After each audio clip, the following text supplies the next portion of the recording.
The people that we tend to work with are creative people, creative lawyers, and we're creatives. That mix is going to create some really interesting dialogue. Welcome to Hot Docket, the show where we talk about winning marketing strategies that have built the most successful law firms. Join us every 2 weeks for the latest trends and tactics to grow your law firm. Welcome to this introductory episode of the Hot Docket podcast presented by MeanPug. My name is Rita. I'm one of the producers of the show, and today we're here with Bobby and Andrew, co-founders of MeanPug, and your actual hosts for the show. We're calling this episode 0. It's your behind-the-scenes look into getting to know our hosts and why they started the podcast, and they will take the reins hosting their own show after this one for episode 1. So, Bobby, we'll start with you. Can you tell us just a little bit about yourself and the work you're doing at MeanPug? I can.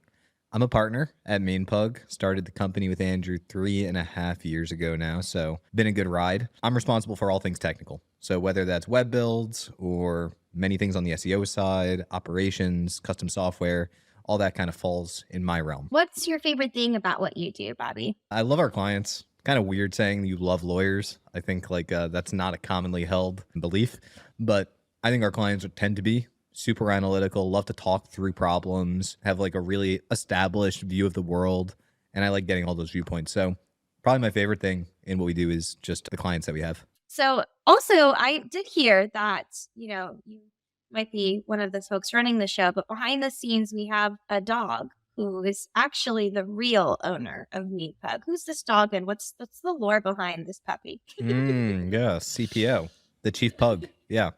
She is 8, turning 8. She's turning 8, very old, but she's an established, seasoned pug. So, the most common question I think we get, there are two things. We get the most common question, which is, how do you name your company? And then we get the second follow-up, which is tends to be, why would you ever call your company that? If you're working with law firms, it's pretty much the opposite of what you would probably want to call a legal marketing agency. But whatever. For the name, it's actually a really boring story. So the way we named the company, Andrew and I were just we knew we wanted to do it. We had been bogged down in figuring out a name for probably 3, 4, 5 days. And anybody who started a business can relate to that search of, is the name available? Is the domain name available? Is it catchy? Is it whatever? And we were just we don't want to do this anymore. We just want to get started on work. And we both liked MailChimp. We liked the way they branded. We liked their messaging and just how they connected with the audience. And I love pugs. So we ended up just being okay, we know we want an animal. Let's make it a pug. What are some good things we can throw in front of pug, like adjectives, verbs, whatever, that are available and catchy? And MeanPug just ended up sticking. Thus, MeanPug was born. So, Andrew, what about you? How do you fit into this picture? Tell us about yourself. So I'm a partner here and I do everything on the advertising side. So it's my job to make sure that our clients get clients.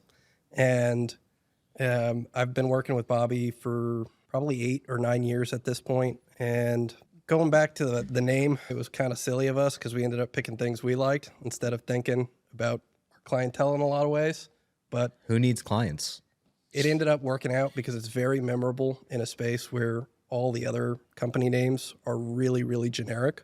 So a lot of it was just kind of luck at that point that it worked for us. Would you say that kind of creative process of coming up with a name actually does well with the type of work that you both do? Yep.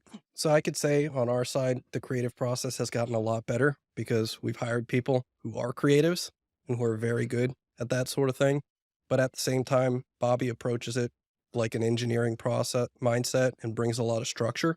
And we have a pretty well built out product management team who puts a lot of process and due dates to it. So you take folks who are creative and usually a little bit less structured in their approach and mix them with folks who are very structured. And I think that can be most seen in our workflows for things like creating television ads or things that you both need to hit timelines and keep to a budget, and at the same time create things that are very memorable and different. And just to tack on, asking, did this differentiated brand work for us in the end?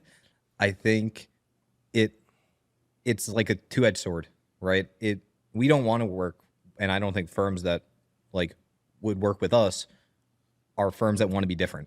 So if you're a firm that wants the status quo, that like wants, you're going to have an established account management team where, everybody has their very specific role, they're not going to think outside the box per se, then that might not be the right client for us. Like, we might just not be a good fit for each other. The way we've positioned ourselves is as a different agency in the space. So I think everything kind of folds together in that way. So why did you decide to start this podcast? What was the inspiration? I think there's just going to be a lot of interesting conversations because of all the factors we've talked about. The people that we tend to work with are creative people, creative lawyers, and we're creatives. I think like that mix is going to create some really interesting dialogue. On the podcast side, I'm looking forward to talking to folks who may not necessarily be clients of ours or become clients of ours, but will allow us to learn either about the areas of law that they're practicing or the marketing or operations methods that we may not have been exposed to before. I think a lot of folks are going to talk about success they've had, but we're also really looking forward to having people talk about times that didn't work as well, because it'll both help save our clients and us a lot of time when people discuss, both the things that did and didn't work at the same time. Yeah, I also think just having these conversations raises the industry level, right? The more of these that you have and the more different viewpoints you have, strategies that are coming to the table, everything, it kind of creates a stew where it brings up the industry average. What type of guests would be a great fit for this show, Bobby? If someone's listening and interested in being a part of it, who are some folks that we are looking for to interview? Well, I think there's only one requirement, like being open. If you came on and we're like, actually, like I'm like not privileged to be able to discuss that, or like every question was like, actually, I don't want to talk about that, then it wouldn't really give anybody any insight. At the end of the day, we just want to share knowledge. Do they have to be a lawyer?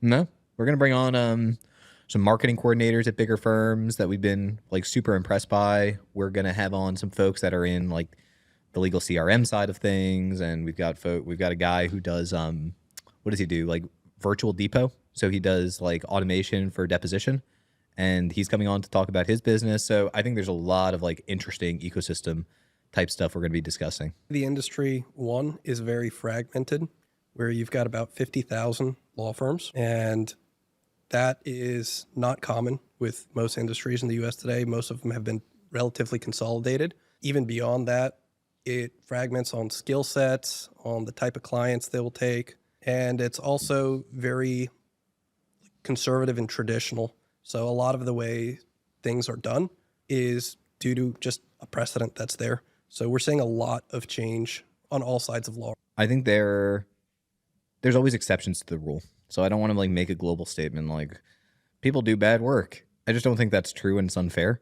But what I will say is I tend to think that this industry doesn't see the same type of experimentation, willingness to try things that you see in industries like AI and crypto and things that tend to push the envelope. So obviously a part of that is due to things like regulation and ethical concerns. You can't say certain things that you can in other industries. So that's baked in some way. But I think there's like a happy medium, and I just don't think there's been a willingness to move in the more aggressive direction that we need to as a whole. That's a great point. And I think something else that we are doing with the show that might be different or fun, ruffle a few feathers potentially, is eventually we're going to have a segment called Devil's Advocate. And we're going to have lawyers debate each other, but not in the way that if you're listening, you think that they would. I'm so excited for Devil's Advocate. So Devil's Advocate, we're going to bring on 2 or more lawyers. Going to start with 2. We're going to bring on 2 lawyers, and basically coming into that, we are going to share like a set of questions that we're going to have them answer. Some of them are going to be like basics, like what's your favorite food? Okay, pizza. What's this other guy's favorite food? Okay, hamburgers. Some of them might be a little bit more in the weeds.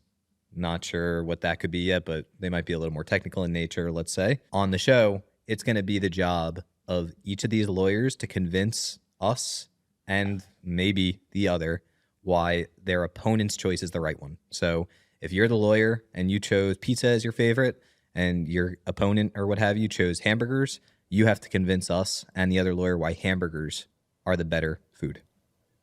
Listen, in my opinion, there needs to be a conversation about pineapples on pizza because that is very controversial. And for me, I'm against pineapples on pizza. Yeah. No, and we're gonna do like giveaways, and there's gonna be prizes for coming on. There's gonna be a really fun segment. That's awesome. Well, if anyone listening is interested in submitting a guest topic or have an idea of someone that should be on the show, we'll have some information linked in the show notes on where you can send us that information. But that pretty much wraps it up for our introductory episode. Bobby and Andrew, thank you so much. I'm really excited about the show. I think you're both going to provide a lot of value to your audience and to our listeners. Make sure to come back to episode 1, where Bobby and Andrew will take back the reins and host the first episode of the podcast. Thank you so much, gentlemen. Thanks, Rita. We hope you've enjoyed this episode of Hot Docket. We're your hosts, Bobby and Andrew, founders of MeanPug, the marketing agency for ambitious law firms. Have questions about marketing or anything we covered today? Email us at clark@meanpug.com. Be sure to subscribe to learn more.